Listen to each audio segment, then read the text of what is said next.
had a bad manager at Yes. some point. How do you train people not to be bad managers, or talk them through a process so they're self-aware enough to know when they're being a bad manager? Well, so two very different questions. Yeah.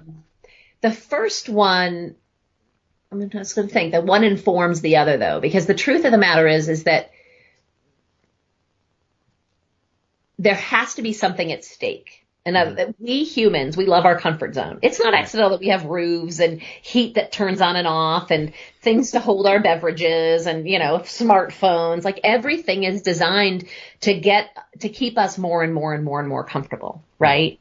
And so in order for someone to change, they have to have some reason. There are a few people on the planet who are like, I just want to be better and I want to, but most of us are striving toward a place and, we arrive at a place and we're like, okay, this is pretty good. And, so if someone is not a particularly good manager, the first conversation if I've been brought in, to work with someone on developing better leadership because there's some sort of problem, the first conversation is do they agree there's a problem? Because if they don't, there's really no point, Sure. right? If they, and frankly, even if their job is online, there still is no point. If they're not, connected enough to like, hey, I want to have something be different. And I've actually had the experience where someone has called me kind of baffled, like, I'm calling you because for the third year in a row, I haven't gotten the promotion I want, and I truly don't understand.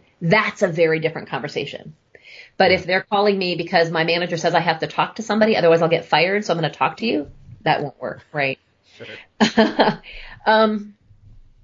So the other piece is, like, the whole concept of bad or good manager exists inside of, it's all interpretation, right?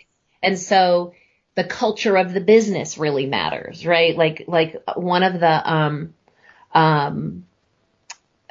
companies that I worked for was a joint venture between Accenture and Microsoft. And at Accenture, the culture was 110%. Like, you don't turn something in unless it is maybe not perfect, but as close to perfect, if not better than perfect, possible. Yeah. Whereas Microsoft, completely different industry, they were like, get it to 80% and deliver it. Get it to 80% and deliver it. You want to talk about a culture clashing. I kept saying to people, someone should be writing their PhD about this because this is fascinating, because, they're like, no, we can't, but we have to. And it was like the righteousness that inspired. And because they were right in their environment, they were right. And in this new environment, it was like, well, what is it for this company? Right. And so bad management, like the reason I love to do work inside of business is because it all comes down to effectiveness. There are measurable results. Yeah. And so being able to say to someone, hey, your turnover, you haven't had anyone stay working for you more than 6 months or a year. Are you interested in having a look at that? And they still have to choose. They still have to say, yes, I am. Because if they're saying, well, no, of course not, because the company, blah, blah, blah, or like if all of the fault lies elsewhere, they're just not ready to have that conversation. Okay, sure. With your studies that you've done on leadership, what is some bad advice that you hear being said about it all the time? Well, I love it when people talk about it as though it's as though it is a finite thing. Like I was excited to come talk to you because and part of how I got here is I always say leadership is so much more of an art than a science.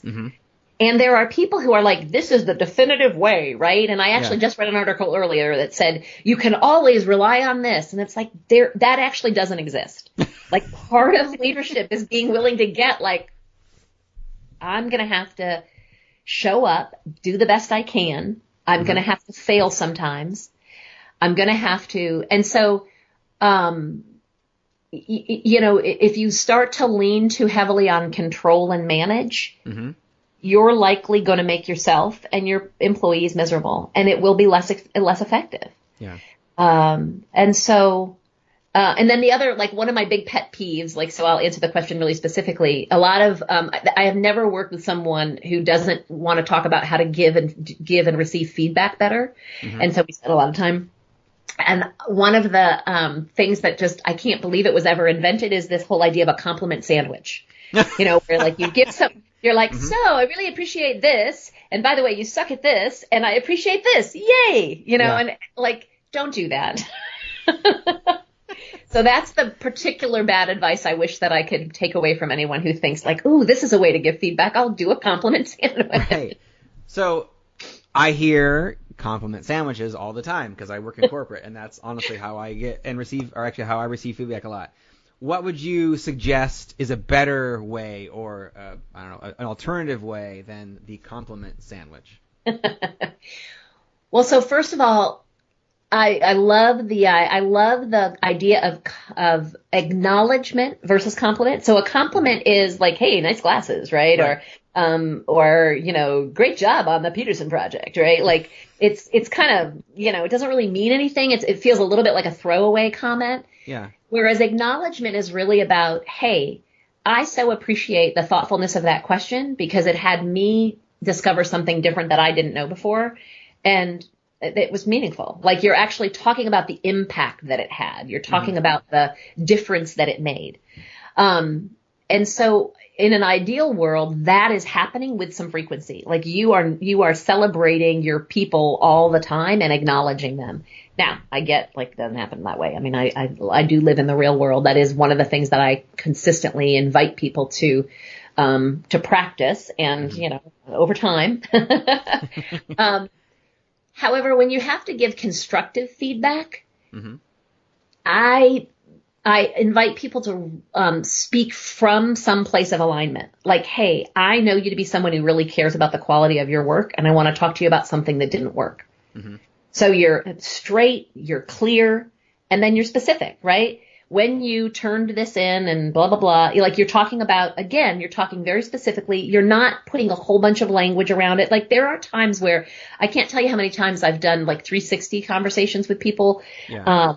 And employees will be like, yeah, sometimes I don't know what he's talking about. Right. Like because people are so effusive because they're so uncomfortable. They're so uncomfortable just saying, you didn't do a good job with this. Yeah. Or this can't happen again. Or there's the other extreme, which is like, you are an idiot. How could you not? So you're giving clear, specific feedback that's about the behavior that you want or the deliverance that you want. It's not personal or offensive to the person. And it comes from a shared agreement of, hey, we're all on the same team and we all want the same things. Right. Okay. What are some of your favorite leadership books or your favorite books to recommend in general?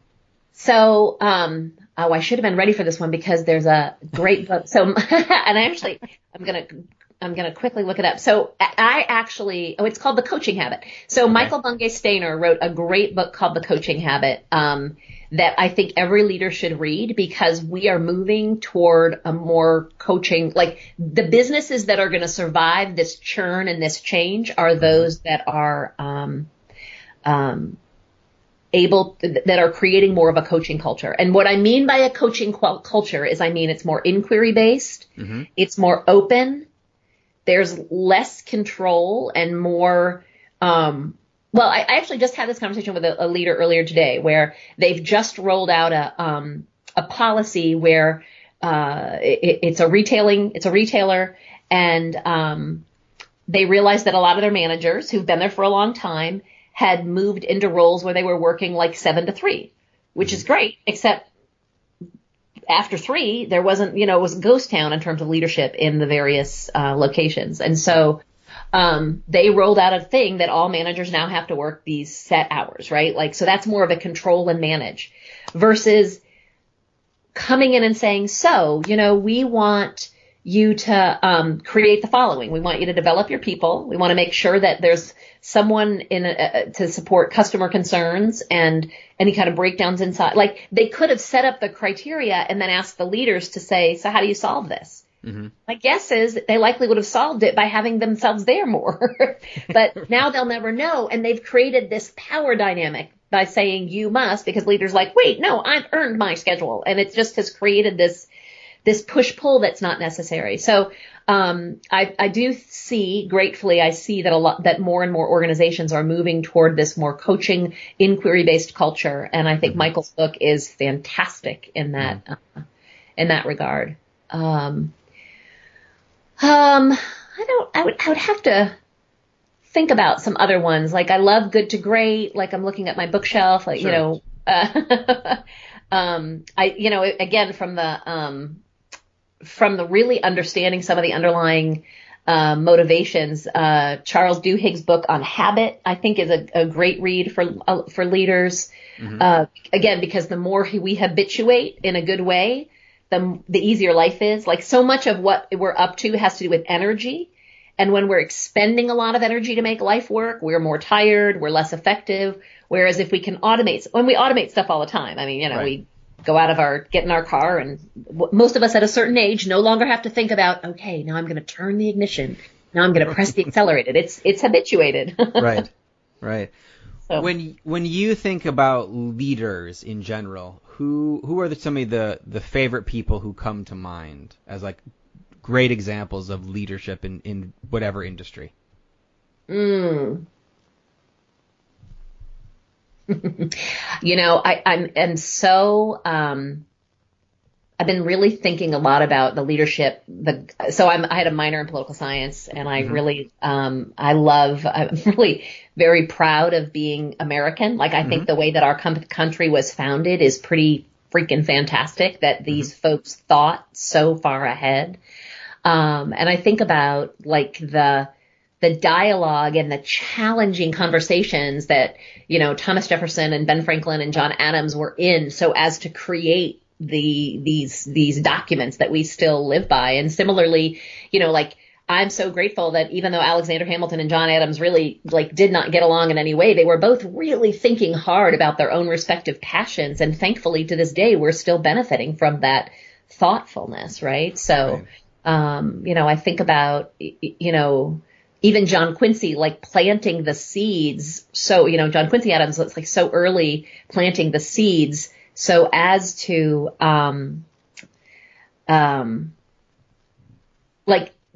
because of the seeds he planted, that's what enabled Lincoln to be able to do what he did as it relates to the Civil War.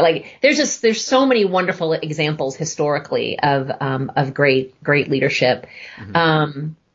I think I'm pretty excited by, and I literally just slipped out of my head, what the new guy at Uber is doing. I'm pretty excited about who he's being in terms of his new role. And I just read this article about how he really sees energetically the culture of the company, needed to be that way from the founder and the CEO. And now he's taking it in this more thoughtful, intentional, so I think my point being that there isn't any one particular great leader. The great leaders listen for what's needed and show up as within what the company needs, or the organization, or the calling of whatever it is. There's leaders in, oh gosh, I just lost the word. I'm so sorry. It's not just companies. It's also, any kind of organized group, right? You have to be clear and have alignment on where are we going, and then the leaders are bringing enough vision to take you there while simultaneously meeting the company or the organization where it is. And so, Oprah, I'm sure, is still a great leader, but in her time, her leadership in terms of what she saw for the network television, for talk show television, she really was groundbreaking, and she really was fierce about, no, this is what, and I don't know, there's so many people, my mind is literally, we have a lot of great examples, and sometimes they're not, and I think there's a lot of unsung. I think there's a lot of leaders that are smaller and not reported on. In other words, they're just operating their They're smaller, even, and by smaller I mean like 1,000 people companies, right? Like Right. not even, they're not getting the headlines in Forbes or Inc magazine, but they're doing really amazing work in their domain. So Yeah. So throughout your journey, how have you approached those times when you've been fearful?